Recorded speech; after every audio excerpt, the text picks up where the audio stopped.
I think it's something that, you know, if we want to toss around the word sports performance as opposed to strength and conditioning, you know, if I want to sit on my high horse and say, no, I'm not just strength and conditioning, I'm a sports performance specialist.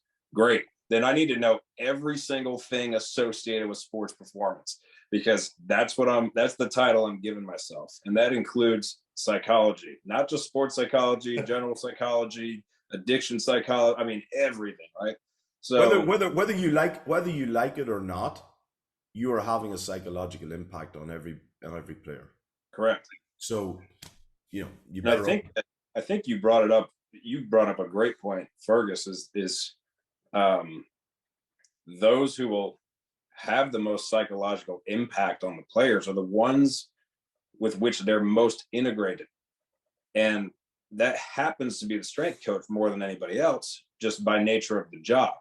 Now, I'm not saying every strength coach needs to be a PhD in psychology, but we probably need to pull our weight to learn a little bit more about human behavior.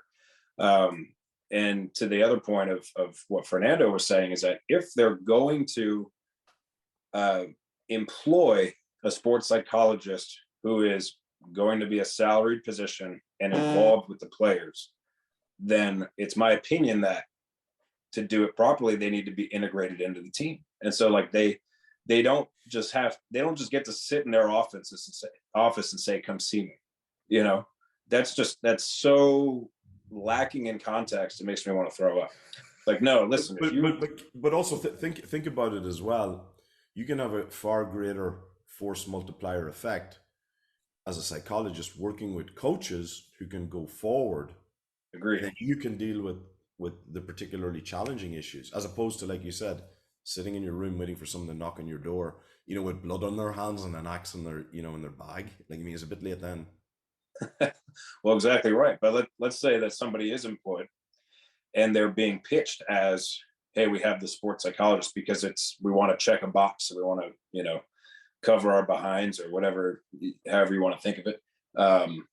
Well, in my opinion, then that person needs to be encouraged to be around. Like, I need to see the players when they're eating meals. I need to see the players when they're training in the weight room. I need to see the players when they're training on the field. I need to be present for these guys or these girls all the time. Like, I just have to be around. They need to look at me as, okay, that's the person. And I've seen it before where they have a sports psychologist, quote unquote, on staff who sees the players way less than the team chaplain, because the team chaplain's around, and so it's, whether it's psychology versus religion, that argument, I'm not going to get into that, but it's one of these things where it's like the chaplain's around. He's going to every game. He's talking before games. He's around the players. He's constantly just getting a pulse of what these guys are going to. So who's going to be their main driver of who they're going to go to? It's probably going to be the chaplain versus the psychologist, because the psychologist just sits in the office, says, come see me, I'll give you a profile of mood states and we'll figure out where you're at and I'll show you your results and we'll do this and that. And it's like, well, no, I think, like, to me, the perfect sports psychologist, to your point, Fergus, is somebody who was a former coach, former player, somebody who just understands the game, and specifically in that game with which they're involved.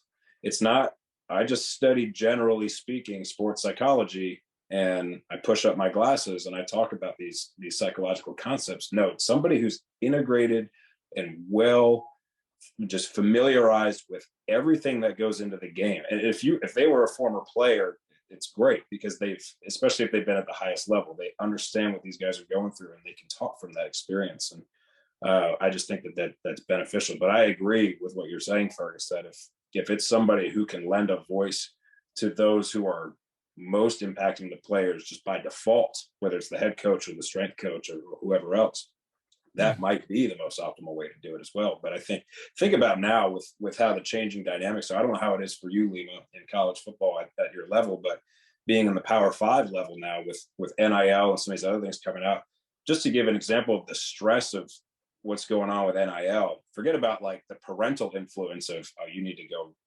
make $500,000 a season for your family and things like that. Forget about the stress of that. Think about the fact of there's a website, maybe multiple websites. I know there's at least one where if I'm a Power 5 college football player, I can type my name in there and it will tell me my annual worth in dollars. Wow. For what I contribute to the game of college football, and it goes from $50,000 or less to over $2 million is my annual net worth. So these guys are looking at this like, well, that's my is it estimated one for net strength worth. coaches? What's that? Is it one for strength coaches? I need to start a collective. You should start it. The number's going to be way lower. So much lower. But think about the stress of that, though. Like, it's just, you have the same guy. Like, I could be on the same team as you guys, and I'm looking at my number against your number. Now it's like, man, like there's just so many things that are impacting the psychology of the athletes, that even in recruiting now, it's no longer about like, is this the right fit for me? Is this the right school for me? Is this what I want to do academically? All of these things that it was in the past. Now it's like, yeah, this seems like a good fit. How much can you pay me?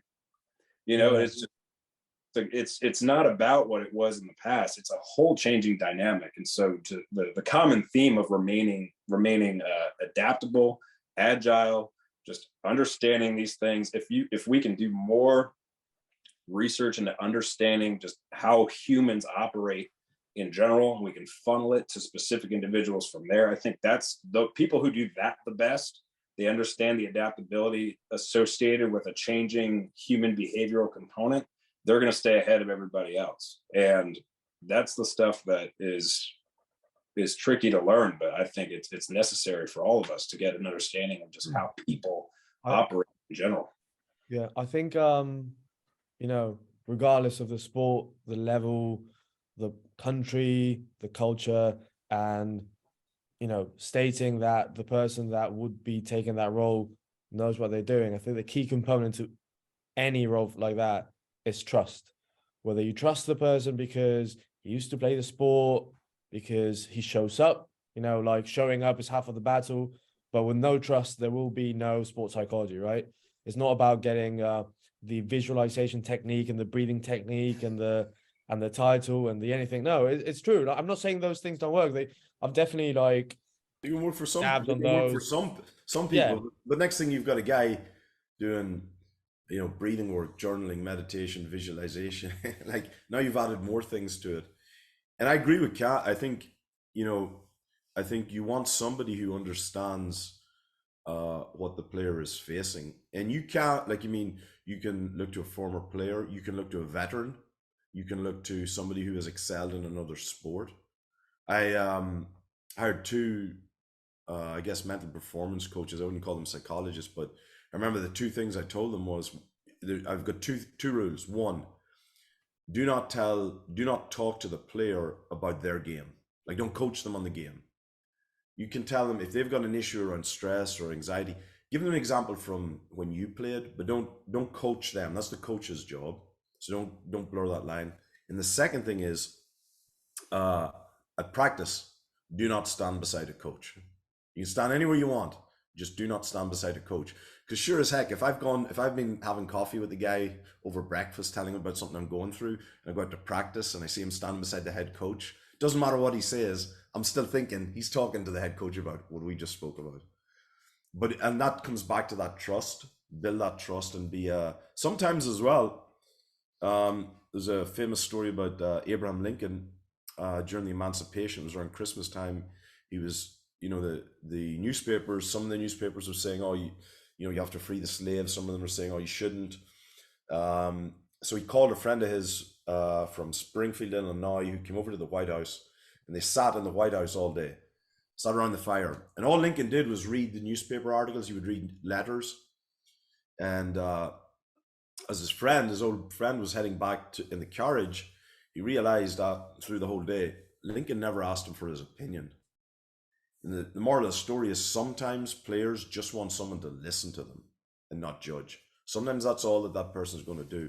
And that can be invaluable because coaches can be so busy with everything that's going on. Sometimes it's hard for the sports coach or even the strength coach to make that time. So having a resource like that players can hang out with, have a laugh, and speak to is invaluable.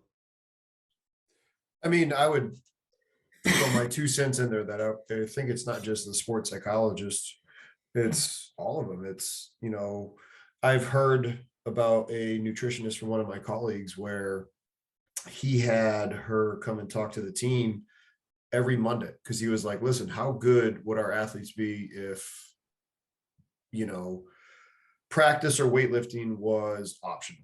And I was like, oh, obviously not good. He goes, well, that's how it is with nutrition here. He's like, obviously it's not like they're on their own and it's not carrot houred. He's like, so I'm going to put it at the end of the lifting on this day where the nutritionist is going to come down and we're going to schedule these talks. And it was the same premise that everybody's talking about now, like just to be around and just to build that relationship and force that.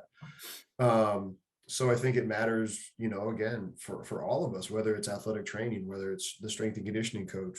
Cam, that was hilarious talking about the sports performance of the title, because it has gotten outrageous. But you could even say it with the sport coaches, right? Because if a sport coach isn't around after practice because they are just simply watching film, it's not going to matter. So yeah, you just have to be around. And it made me think of a book. I don't know if any of you guys have read it before. I think it was called The Like Switch, Like, not light, but like. Mhm. And the whole point of like getting people to like you by just being around. And you're not always, as a strength coach, you're not just around giving them news about strength and conditioning or so-and-so with like, no, you're just around and they're used to seeing you, and you're not just delivering bad news. You're just around and you're a part of the organization and you're there. And, you know, hearing you guys talk about being willing to just watch film and just be around them and be a voice, like, or excuse me, an ear to listen, because if you want to be interesting, right, you need to be interested in the other person, right? And that what I've been working on myself and trying to learn too. Something else, just real quick, in relation to a global team psychology that I find really fascinating, and it ties perfectly into not only being present, being around, being integrated, but also just listening without even saying anything, just paying attention, and hearing what's going on around the team. Is I read a paper, I can't remember how they studied it or what the mechanisms or methods were associated with the paper, but it was a psychological based paper in relation to team dynamics. And essentially what they concluded was that those who had the most impact on the team psychology, it wasn't the head coach, nor was it the team captains, but it was all of the murmurs around the locker room. All of the people who just they have these little murmurs, these little opinions and things, and those, which way are those swaying? Are they primarily negative? Because at that point, it doesn't even matter what the head coach says or the team captain. If they can't change the murmurs to be positive and in line with where the team wants to go, it's not going to get there. And so it's all of the little murmurs of the people that are not leaders that actually impact the global psychology of the team. And I thought that was really fascinating, because if you were somebody who was in a leadership position and you just brought in other leaders, like, hey, I'm going to bring in, you know, I'm a head coach, I'm going to bring in my offensive coordinator and say, hey, you know, how's the offense doing? My scheme looks great, everything's looking good, yeah, whatever. Okay, I'm going to bring in my quarterback, who's a team leader, team captain. How's the team doing? What's the opinion of you and all of that? And so a lot of times these guys who are players, who are leaders, are so.